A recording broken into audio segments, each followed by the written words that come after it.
For years, millions of viewers tuned in every afternoon to hear a simple, comforting message. The host danced, gave away cars, and ended every broadcast with a two-word directive: be kind. That mandate built a daytime television empire, taking a stand-up comedian from local clubs to the status of an untouchable Hollywood institution. Then the facade cracked. Former employees bypassed the show's public relations team to speak directly to the press, describing a backstage environment completely disconnected from the cheery set out front. Writers and crew members detailed a culture of systemic intimidation and arbitrary dismissals. Staffers reported being terrified to look the host in the eye, with first-time writers regularly crying in the hallways.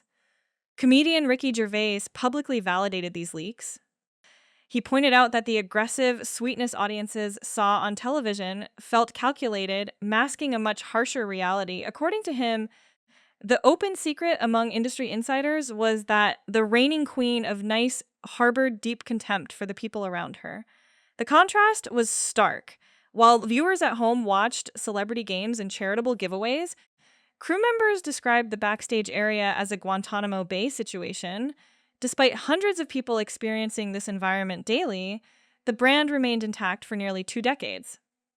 If hundreds of insiders knew about this behavior, her survival relied on the defensive machinery of a billion-dollar industry. Hollywood is designed to protect its most profitable assets, shielding them from scrutiny as long as they remain financially viable. To see how that shield operates, we have to look back at the late 1990s. When Ellen made television history by coming out on her sitcom, she was dating actress Anne Heche. It was a massive cultural milestone. But behind closed doors, the industry immediately deployed its leverage to manage the fallout. Heche later revealed the raw mechanics of that control. She was summoned to a hotel and cornered by 5 studio executives. They delivered a clear ultimatum. If she took Ellen to the red carpet, she would lose her $10 million picture deal. When Heche defied them, the studio made good on their threat. The aftermath dictated the rest of their lives. Heche was ushered out of her own premiere before the film even ended and found herself effectively exiled from Hollywood. Meanwhile, the studio machine eventually stepped in to rehabilitate and elevate Ellen's brand to astronomical heights. This era served as a blueprint for institutional protection. It demonstrated that executives will move to crush an individual's livelihood if they threaten a valuable narrative or a major financial investment. This is the primary pillar of Hollywood protection. The system does not penalize toxicity. It penalizes those who disrupt the marketability of its stars. If you threaten the brand, you lose your career. That lesson translated directly into the operational hierarchy of the daytime talk show. Former staff described an intense in or out circle where displeasing the host meant immediate professional isolation. This created a toxic atmosphere where employees lived in constant fear of losing their jobs over minor infractions. This dynamic wasn't confined to the writer's room. When Taylor Swift appeared on the show, she was forced to play a game identifying famous men she had supposedly dated. Despite Swift visibly pleading for the game to stop, the host refused to change course. This was a recurring tactic.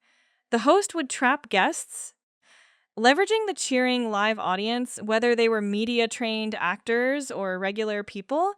Guests found themselves effectively powerless to navigate away from the awkwardness. Even highly visible long-term staff members eventually broke their silence. DJ Tony, who spent years smiling on camera as the show's resident musician, later corroborated the claims of a toxic workplace. His admission indicated that the environment was a core structural feature of the production built into the daily routine. Intimidation works because the host controls both the physical space and the public narrative.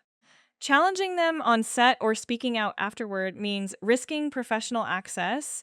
The threat of being blacklisted keeps the silence intact. The carefully managed public relations buffers held firm for years until the global pandemic triggered an industry-wide shutdown. Stripped of the usual handlers and controlled environments, the reality of the show's priorities was forced into the open.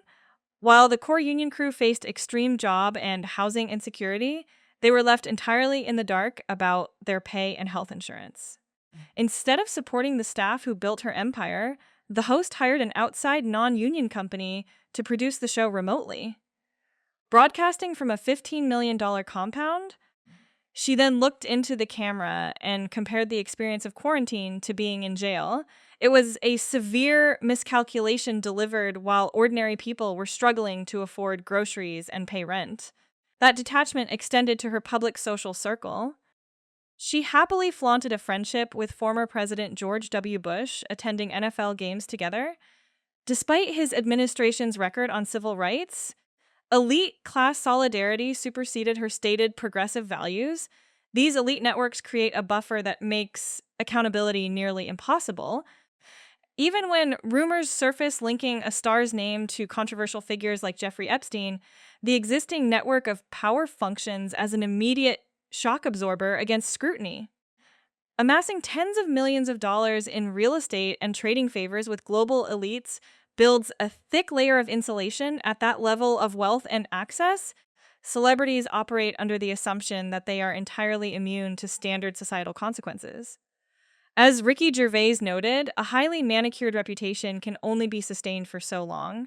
Eventually, the gatekeeping mechanisms fail, the mask slips, and the actual dynamics happening behind the curtain are dragged into the light. The old Hollywood playbook couldn't stop information spreading on social media. Assistants, crew, and viewers simply posted stories online, aggregating data points into an undeniable pattern. When forced to respond, instead of addressing the systemic abuse, she initially tried blaming internet bots for the campaign. The collapse made one thing perfectly clear. The directive to be kind functioned as a focus-grouped corporate shield, engineered specifically to deflect scrutiny and maximize daily revenue. This entire saga reveals the mechanics of modern celebrity. Behind the manufactured warmth of daytime television lies a complex, often ruthless power structure designed to maintain a perfect smile for the cameras. To understand why those smiles stay on screen for decades, we must look past the brand and examine the hidden systems protecting them.